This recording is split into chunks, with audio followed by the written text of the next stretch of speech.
Hello, everyone. Doug Androsky, founder and president of Father and the Fatherless Foundation and author of Built to Father and producer of the Father Blueprint podcast that you're currently watching and or listening to.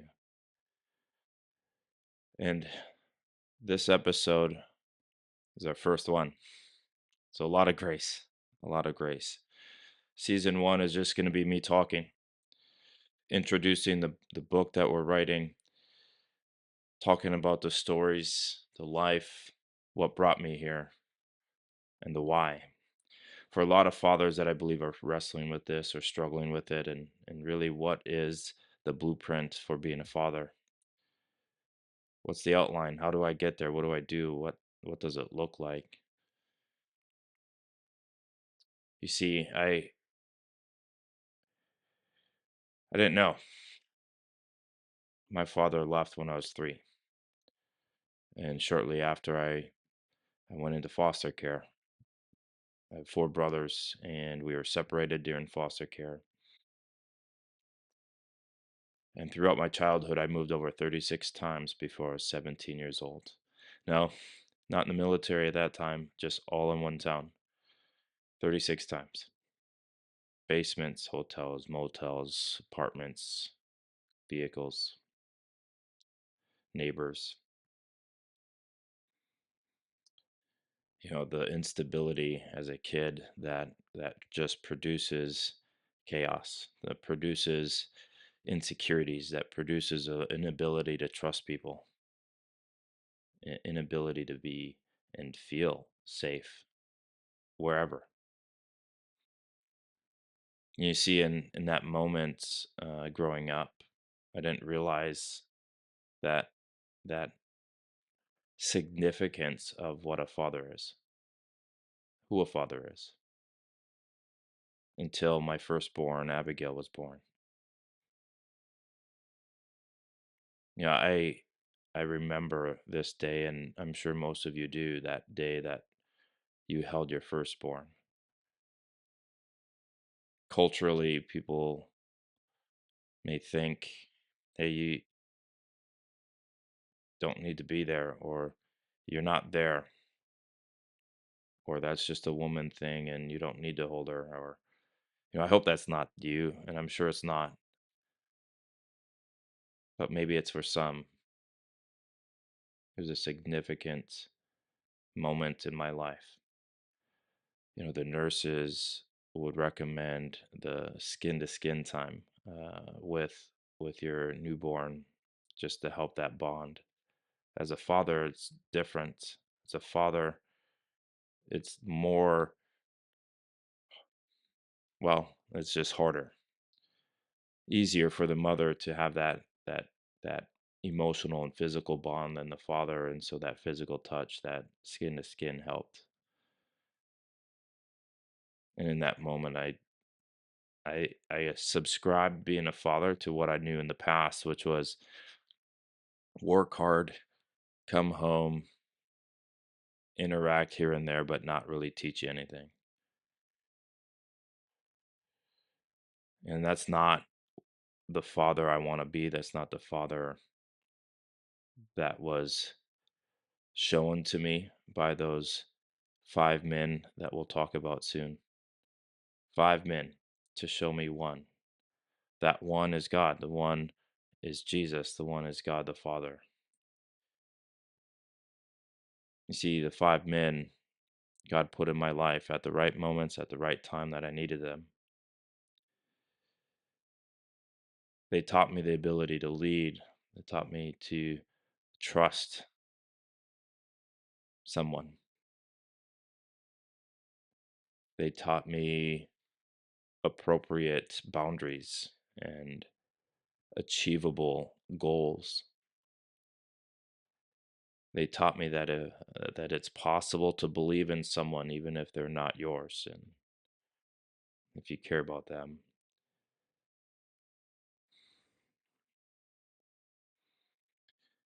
You see, this book, Built to Father, is my testimony, is my upbringing, is my life.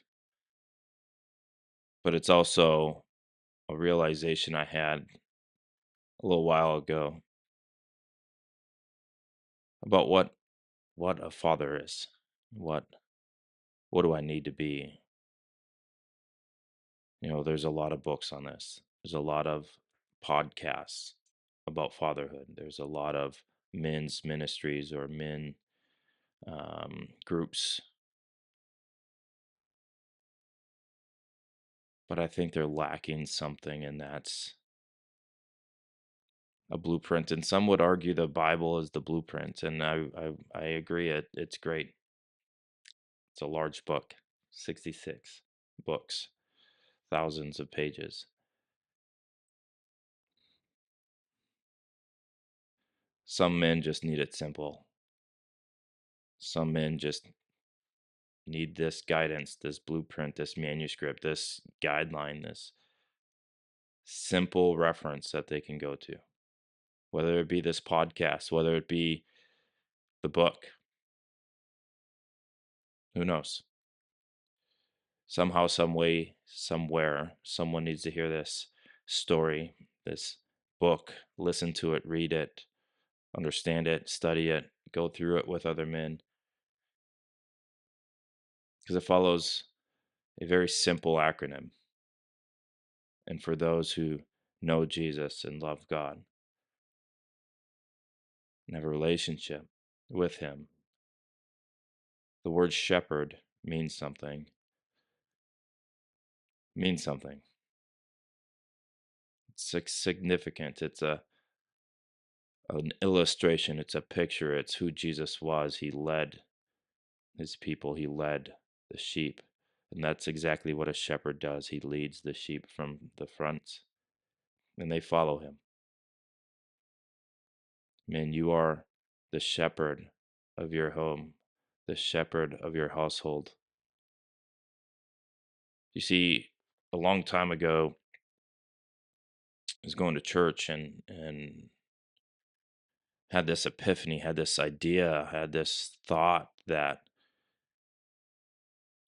the Bible talks about elders, it talks about pastors, it talks about shepherds, and yet only a few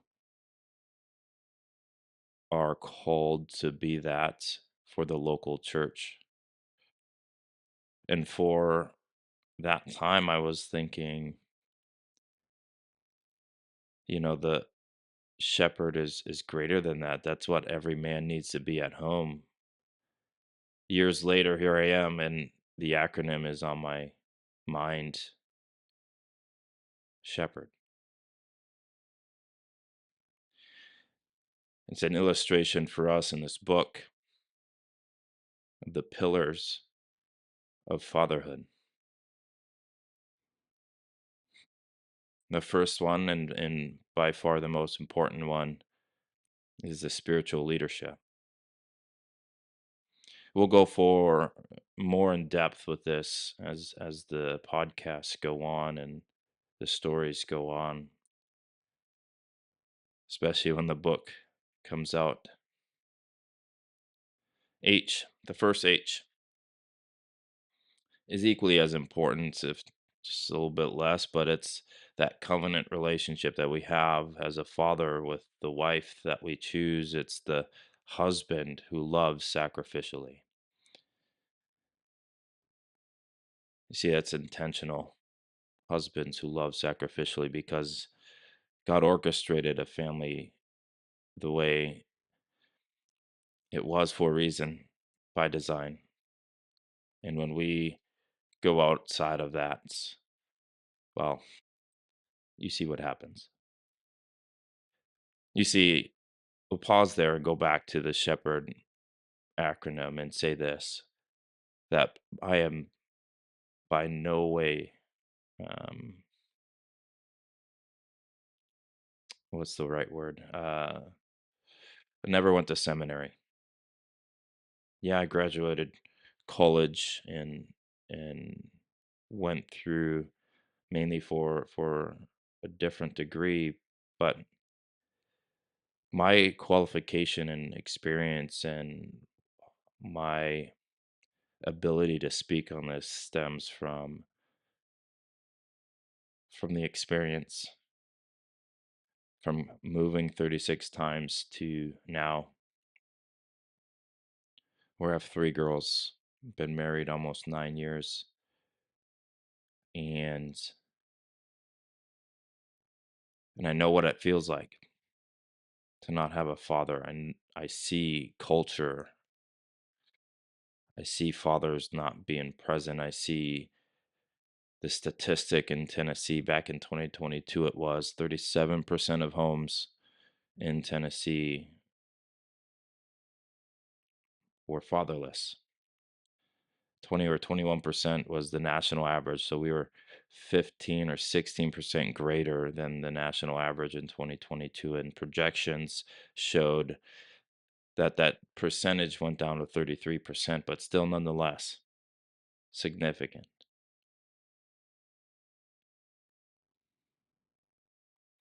And it also comes from just my ability to look at my past, to look at my present, and forecast and think and process what this actually looks like realistically on paper as a manual, as a blueprint for other fathers.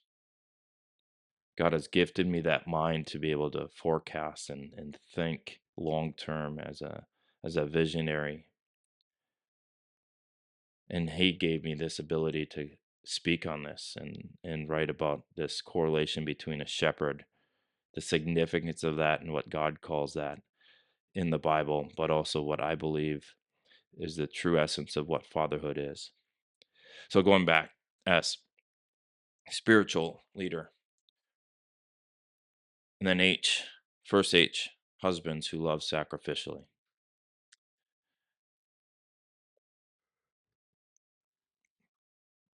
And then for the first E is encourager.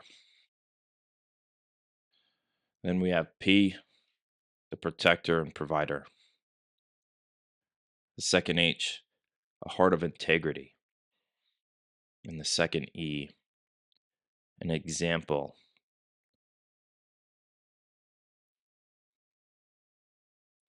And the R, reprover and wise mentor. And D, the discipliner. We'll go more in depth as the podcast goes on, as the book goes on, and speak a little bit more in depth with all 8 of these pillars.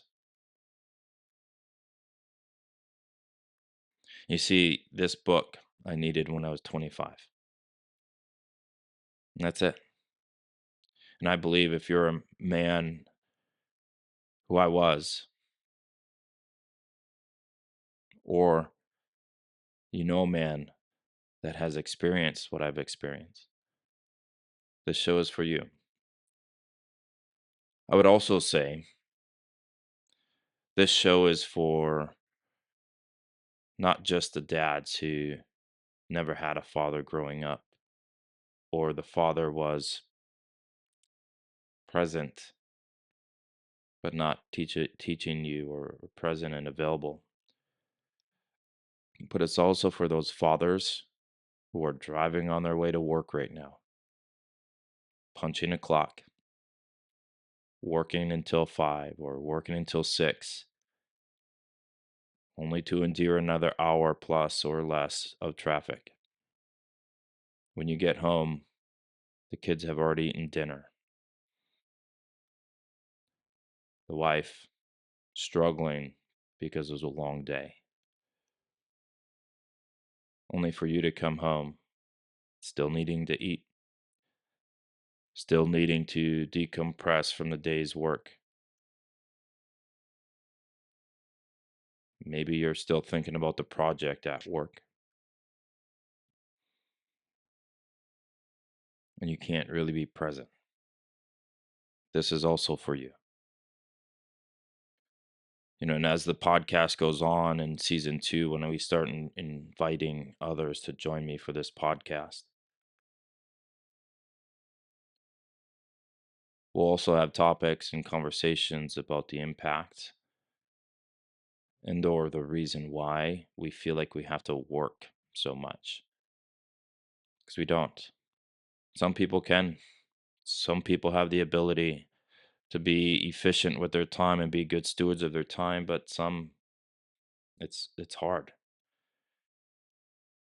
Some can't go to work for 8 hours and socialize with all the people that they need to interact with, only to come home and continue to socialize and interact with their kids and their wife. You see, that's for you. We'll bring on people who can speak to the impact that brings and just speak to the financial impact. Why are you working so hard? Is it to pay your bills and cover the debt you have? Well, then we would question, do you need that? Is that really needed? Or can we make a plan and work through it so you don't have to deal with that? So you don't have to feel like you have to work, or so you don't cause your wife to feel like she has to work. And more ideas for podcasts in the future.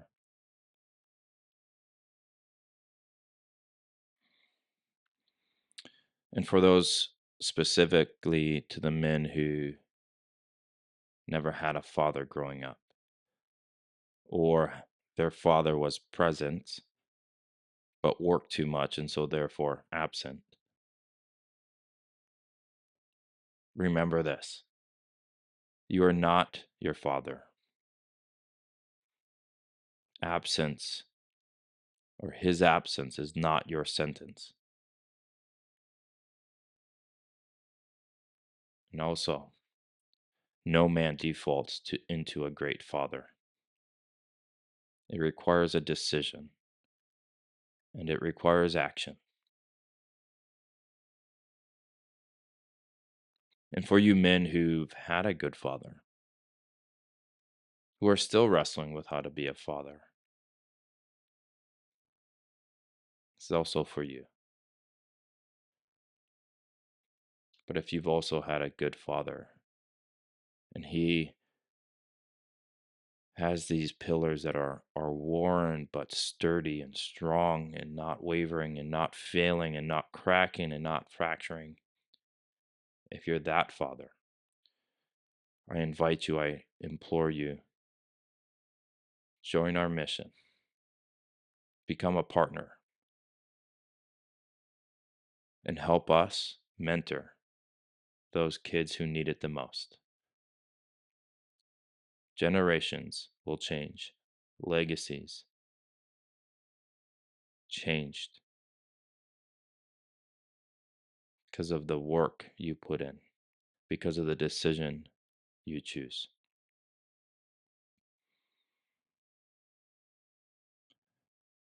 And I know I'm early. Again, first episode, first season. And there may not have been much of depth or encouragement from this, and I hope that's not true. I hope you find something. If you found something, write a review. Hit that subscribe button, hit that like button, hit that follow button, and share this. We have exciting things coming. The podcast will be released on April 7th, which is today. And then 2 months later, the book, Built to Father, and an accompanying study guide will be available as well, intended for groups of 4 to 8 men. But also, the most important, if not a really good reference, is the reference guide of when that framework of the 8 pillars fail. What does your life look like if you're not a good leader or a spiritual leader in your home? What happens to these other 7 pillars? What happens if you're not a good spiritual leader and you're not a good husband who loves sacrificially? And then what happens to the other 6? Let's go one more layer. What happens if you're not a good spiritual leader, not a good husband, and you're not an encourager at home. What happens to the other five? You see that reference guide, the framework is an illustration, it's an image, it's a visual for you to recognize where you're failing.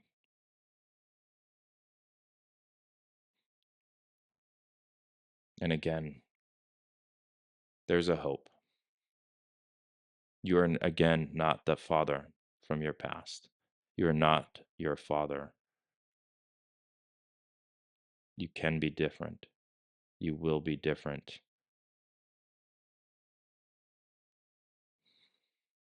It's a choice, and it's your decision. The time is now.